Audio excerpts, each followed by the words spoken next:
Ngayon, ang daming nagrereklamo sa DOH. But did you ask them why they cannot move? Because they are afraid of ABS-CBN. Pero minsan kasi, kapag malaki ka na, gusto mong palagi kang nauuna sa balita, doon po ang problema eh. Tinutukan po natin yung mga opisyal dahil nagreklamo sila. Do you ever have an evidence, a statement from all the 21 countries plus the United States of America? You had that news item repeated for straight 3 days. At ang sagot nyo lang sa akin, ganun eh. Yun yung instruction ng management, we heard you.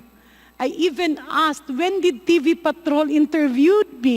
To Mr. Katibak, whom I respect so much, I hope you can answer my question truthfully, honestly, and as a Filipino.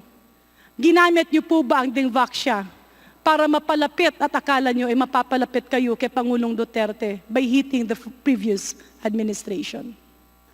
You now become part of a bigger virus we call fake news and public health misinformation.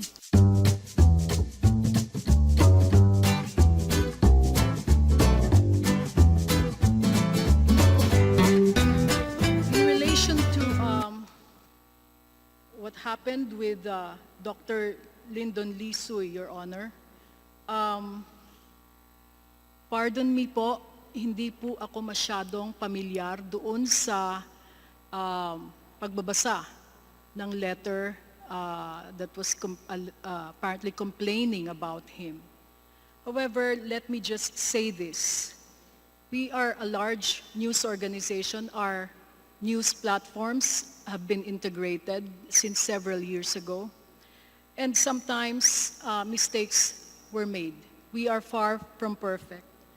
We acknowledge that we make mistakes, Your Honor, and we try our best to do everything to correct them in a timely manner.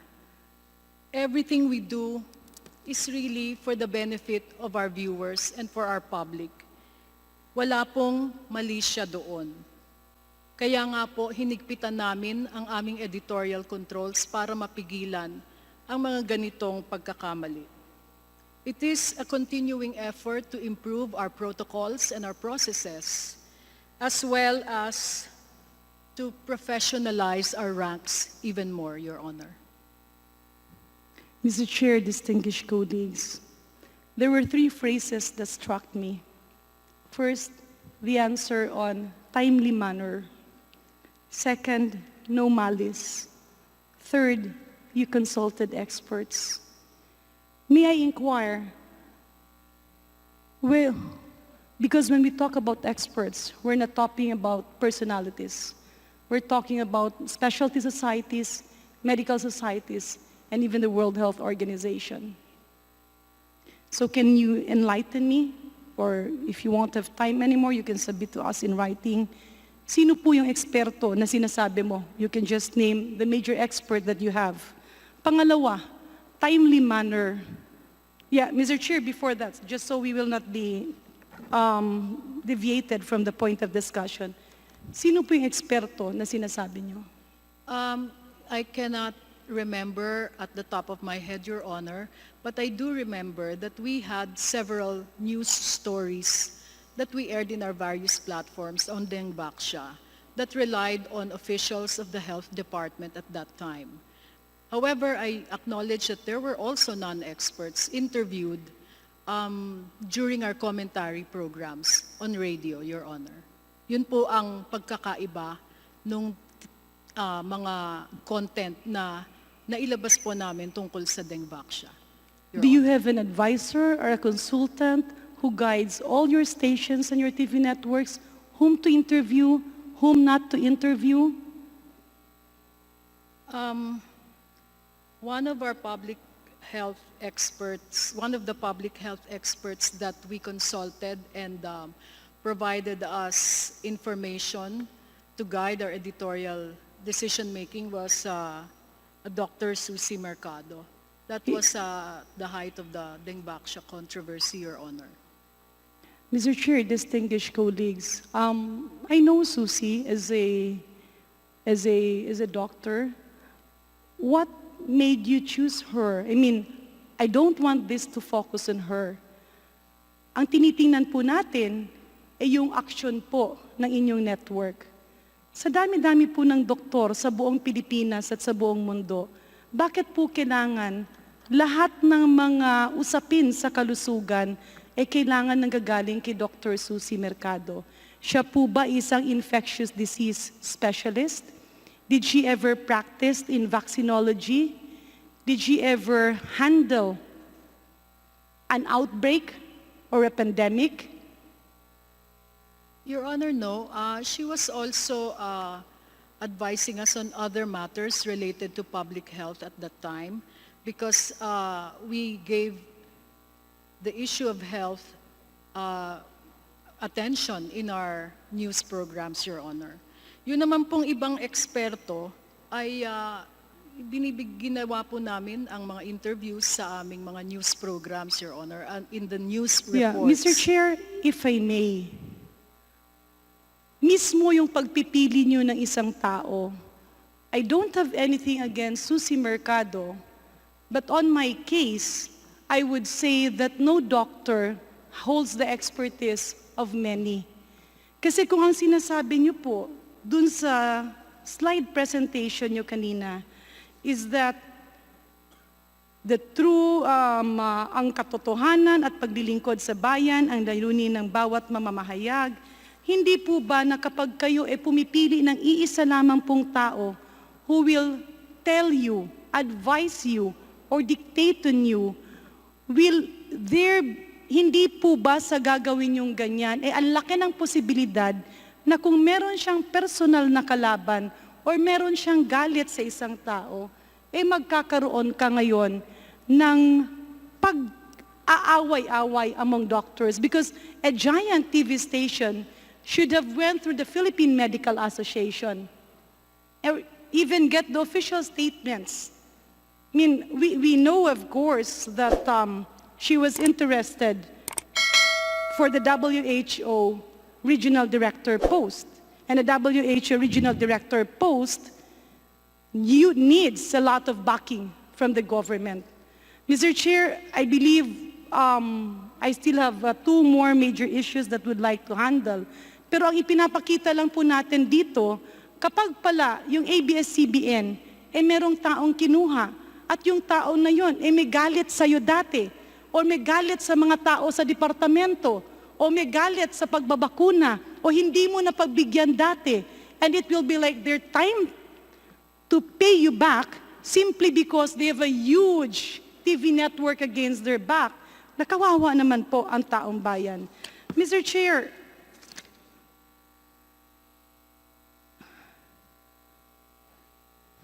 next slide, please.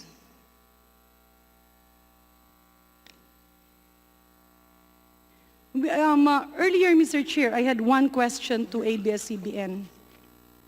Ang sabi nyo niya is you do extensive research. You consult diverse officials. We have the Philippine Medical Association, the umbrella organization of all doctors. Under the banner of the Philippine Medical Association, we have various organizations, both specialists and non-specialists. Bakit po ba? Sa dami-dami naman ng specialty organizations whose idea and input will not be biased. Bakit po ba kailangan ang inyong sasabihin sa larangan ng kalusugan nakatutok lang po sa isang tao? And again, if you were indeed doing your research, no less than the World Health Organization have repeatedly told you that the vaccine does not cause deaths. Bakit po ba paulit-ulit nyo pa rin ginagawa yun? You mentioned about giving everybody the prerogative to speak up.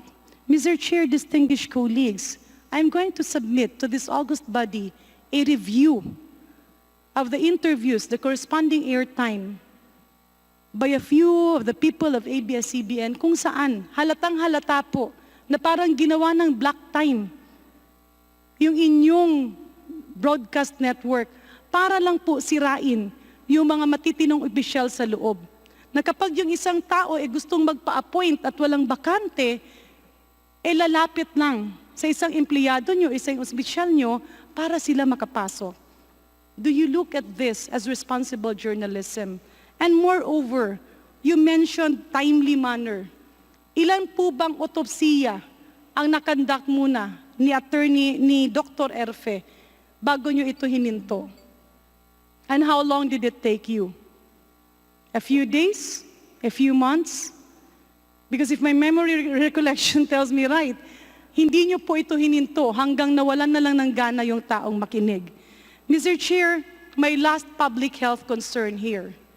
ABS-CBN should have been a very responsible network.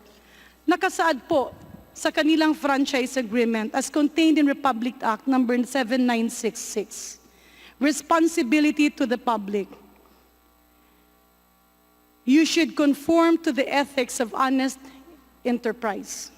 You should not disseminate or deliberately disseminate false information or willful misrepresentation to the detriment of the public interest. Ano po ang ginawa nyo? Araw-araw, si Dr. Erfe, kaharap ang sambayan ng Pilipino, may dugo na autopsy. Una, autopsies should not be conducted by non-experts. Pangalawa, naglabas po ng hinain yung Philippine Society of Pathologists, the umbrella organization that holds the expertise to this. At ang pakiusap nila, please do not tolerate this. But it fell on deaf ears, Madam Speaker, Madam Resource Person. At ang sabi nga nila paulit-ulit sa inyo, bakit hindi nyo pwede itong gawin? Because as pathologists, they have been taught to strictly observe the confidentiality of the autopsy process and to respect the mortal remains of the patient. Not only that, it was very prominent in your series of exclusive interviews and exclusive shows that media men were filming the actual autopsy examination. Never have we paraded as doctors the organs of the autopsy cases we have done in public, dripping the blood.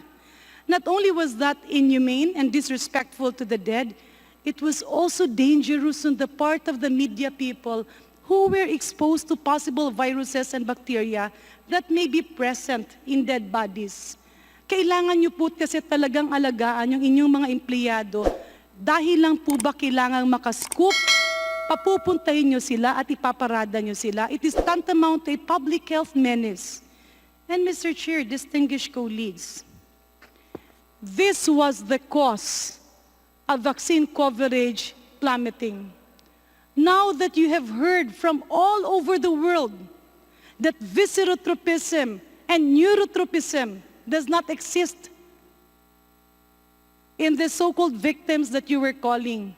Kasi paulit-ulit po kaming reaching out to your station. The others listened, but ABS-CBN, because you're a big conglomerate and you're a giant, our voices fell on deaf ears. And even up to this point of time, with health issues, you keep on interviewing non-experts.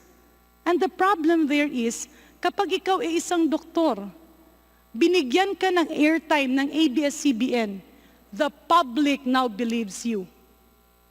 Expertise is already measured by whom you invite and whom you give platform. Those autopsies exposed your people to a lot of bacteria and viruses. Hindi po pwedeng gawin yun. Yung pagparada natin ng mga duguang internal organs, ano po ang nangyari? Natakot lahat ng nanay. Bumalik ang polio, nagkaroon tayo ng outbreak ng measles, nagkaroon tayo ng outbreak ng Japanese encephalitis, dengue, chikungunya, name it, you have it. Now, it pains me to hear you clamoring that you have been helping the Filipino people, clamoring that you have been helping our country. Tulong po ba yung ibinalik nyo, yung lahat ng mga infectious diseases na natanggal na ng ating bansa? Tulong po ba na naging instrumento kayo that for the 10 years that we have been polio-free, it only took you and some of your people dahil gusto nyo yung limelight, gusto nyo yung media. Those irresponsible reporting, I do not care if you will be hitting me personally, okay lang po yun. Pero yung programang iningatan ng ating gobyerno ng ilang taon, just because if you cannot perceive the real experts in our country, how can you have responsible journalism? How can you convey the real public health information? How can you deny that you have been unknowingly and unconsciously become a part of that virus that's creeping on our public health? Mas masahol pa sa COVID-19 ang public health misinformation. Kaya, Mr. Chair, if I will be given another opportunity, I will come out with other specific situations where public health was sacrificed simply because of the fight to be the first one to come out with the news. You mentioned it is a response to call to tell the truth and work for a cause greater than yourselves. Yes, that should be the case. But apparently, there are a lot of deviations. Sabi niyo rin po kanina, ang paglalahad ng katotohanan at maglilingkod sa bayan ang layunin ng bawat mamamahayag. Tama po yun. Pero paulit-ulit po nananawagan yung mga doktor, why don't you focus on specialty organizations? If you talk about psoriasis, call the Philippine Society of Dermatologists and they will give you a person. If you talk about autopsies, call the Philippine Society of Pathologists and they will give you facts and not fake experts. If you want to know about public health, you have PCP, you have internists. You cannot just call people simply because they are your friends. Because responsibility is not all about friendship. Responsibility is all about standing by the mandate that was given to you by our government. Mr. Chair, I know nagalit na po, wala na po akong oras. I really would have to enumerate other illnesses that has been sacrificed by the claymore to be on top in terms of bringing news to our people. At uulitin ko po, napakarami po ng mga mababait at mga galing tao sa ABS-CBN. But if the management insists to be deaf, mute, or blind to the realities on the ground, you cannot say that your heart is for the people if you will only take care of officials. You cannot say that your heart is for the people if you cannot let our lowly brothers and sisters speak up and be heard. You mentioned at the company level you have an independent network ombudsman that receives, investigates, and makes recommendations on complaints against news personnel. And these recommendations are acted upon by the head of news in a timely manner. If this was done in a timely manner, all the gains that we have for the past 25 years could not have been drowned just because of irresponsible journalism. Mr. Chair, I thank you for the indulgence and the perseverance. I hope I will be given the next opportunity to touch on other public health programs that have been ruined simply because responsible journalism is cloaked with a desire to be on the top. So let me just ask this direct question, and I do hope you will not take it against us, doctors. Kasi ang pakiramdam po ng ating mga doktor, ang pakiramdam po ng ating mga scientists at the Research Institute of Tropical Medicine, the doctor whom you have been lambasting because she was the principal investigator of DUENGVXIA is the same doctor that made the BCG, the vaccine you are using for your TB, for your children against TB. They are the same scientists, Filipino scientists, that did polio. They are the same scientists who did the vaccine on measles. They are the same scientists who are actively developing the vaccine on HIV. They are now the same scientists being tapped to develop COVID vaccine. Pero ando dun yung takot, ando dun yung kaba. Kasi alam nila kahit magaling sila sa larangan ng kalusugan, pagdating po sa media, wala po silang panahon na makipagkape-kape at mag-PR sa inyo kasi wala silang kakayanan at wala po silang ganun kalawak na oras para gawin yon. To Mr. Katigbak, whom I respect so much, I hope you can answer my question truthfully, honestly, and as a Filipino. Ginamit niyo po ba ang DUENGVXIA para mapalapit at akala niyo ay mapapalapit kayo kay Pangulong Duterte by hitting the previous administration? Hindi po, Your Honor. Will you commit that you conduct an investigation? By the way, Mr. Chair, pasensya na lang po. I remember. I tried to always erase this on my mind because I don't want to be a bitter person. But I remember when I was heavily challenged as a doctor and I was criticized because I'm from the province and I'm not from Manila. I accepted all of that. But what pained me is that you gave me an instance to answer before DZMM. At doon po natuwa ako. Dahil in-interview ako, nung umagang yun, nagbigay ako ng sagot at sabi ko, I will prioritize this. I will answer this. Because with all the controversies, I have to rush. We had to rush my father to the hospital dahil na-stroke siya sa sama ng loob. And when that happened, ang sabi ko sa sarili ko, talaga naman pala na dapat hangaan ko yung ABS-CBN. Because after all the months of the lies and the unfairness, you gave me 30 minutes of time in DZMM to be interviewed. At doon ko sinabi ang buong katotohanan. But when I reached the hospital bed of my father who was being transported to the ICU, he was looking at the TV, he was crying, and he was telling me, ano yung nangyayari? Because on your TV Patrol News, it was all over the headline, GARIN apologizes to DUENGVXIA parents. I did everything to call your station. I was in touch with all the people that we can call dun sa mga numero ibinigay nyo. Kasi hanggang sa ANC, paulit-ulit yon. At ang sabi ko, pwede bang wag nyo na munang ibalita yon? Because it's not true. And I told them, just give me time.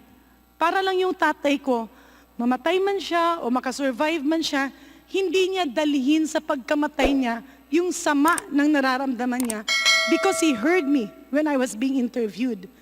And if you can prove in that interview that I did apologize for the DUENGVXIA program, I will immediately resign from Congress. Napupudpud na po yung daliri namin. Kasama ko yung aking mga kapatid at nanay sa kakatawag. But it fell on deaf ears. It fell on deaf ears. I just wanted to ask you, at isa lang po yung tanong namin. Ang sabi namin, when did you have that interview on TV Patrol?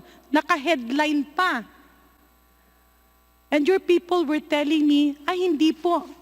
This is from the management. This is from the management. Mr. Chair, distinguished colleagues, I will not be personal on this. It is enough for me that what happened to me will not happen to other doctors. I might be privileged enough because I have my mandate and the people in my district who have known me and who will not believe in the lies, even if it will be ABS-CBN pending this. But I am worried that if this will be done again to the other doctors and the other scientists or to the patients who are discriminated, ano po ba ang laban nila? And as a member of this august body, I look at it as my extreme responsibility that your management should not allow this to happen. Sir, moms, please review my interview in DZMM. I can give you a tape. And then go into TV Patrol on the same day. You had that news item repeated for straight 3 days. At ang sagot nyo lang sa akin, ganun eh. Yun yung instruction ng management. We heard you. I even asked, when did TV Patrol interviewed me? Because I was just in that hospital taking care of my father who felt very bad that the TV station that he looked up to since he was young was the same TV station who will be an instrument. I have a few people who were not happy. If you are part of the executive, when you become a secretary, a member of the cabinet, you cannot please everybody. There are tough decisions that you have to make. And there were a lot of tough decisions that I had to make because we had to cleanse DOH from corruption. There were a lot of tough decisions we had to make at FDA. At marami po kaming ginawang desisyon para linisin ang PhilHealth. But if your TV station will be allowed to be an instrument of a few people who would like to be appointed, or a few people who would like to win in an election, or of a few people who are not really experts but who are pretending to be experts, or a few people who will get back at us because their businesses were ruined because we have to put systems. Ngayon, ang daming nagrereklamo sa DOH. But did you ask them why they cannot move? Because they are afraid of ABS-CBN. Gustong-gusto ng mga doktor na gumalaw. Gustong-gusto ng DOH na gumalaw. Pero gawat galaw nila, bawat desisyon, bawat gawin nilang tama, ang bukang bibig nila, baka malindon lisoy kami. I do hope, Mr. Chair, distinguished colleagues, that the management of ABS-CBN will look into this. Kasi kung mabigyan po natin sila ng prangkisa, at narinig ko po sa ilang kasamahang natin, ayaw natin mawalan ng trabaho ang ating mga kababayan. Ayaw nating ipitin ang isang malaking negosyante. We are all one with this. But if protecting a business conglomerate would mean tolerating the lies on public health, would mean tolerating the fake experts that you continuously interview on your station, then we have to stand up. Even if we lose this vote, I have to stand up. I have to convey the sentiments of our doctors. Because not every doctor is given the privilege to sit in Congress. Not every doctor is privileged to be a mother. And as a mother, and as a legislator, and as a vaccinologist, I can sacrifice my political post if only I have to stood up by the Hippocratic oath that I have always agreed upon. At patuloy ko pong tatayuan at gagawin ang nararapat para sa mga bakuna dahil vaccination saves lives. And now we are in this mess. Now we are in this pandemic. This pandemic is already a big problem. Pero ang hindi nasasabi, for once in the history of vaccination, when measles, mumps, and rubella vaccine was ruined because of a fake expert who went to the US, who is from the UK, ano po ang ginawa ng UK? Ano po ang ginawa ng Amerika? Ano po ang ginawa ng mga media? They came out with the truth. And that doctor, tinanggalan ng lisensya. Pero dito sa atin, pag merong gustong magpasikap, gustong magpa-appoint, all you have to do is approach a reporter from your station, befriend him, and then they will have the luxury of time. The luxury of a big conglomerate. The luxury of being called an expert simply because you allowed them to be. Mr. Chair, distinguished colleagues, even up to this point of time, I still don't know whether to vote yes or no. I'm still thinking. My vote might just be one vote. Maliit lang po ito.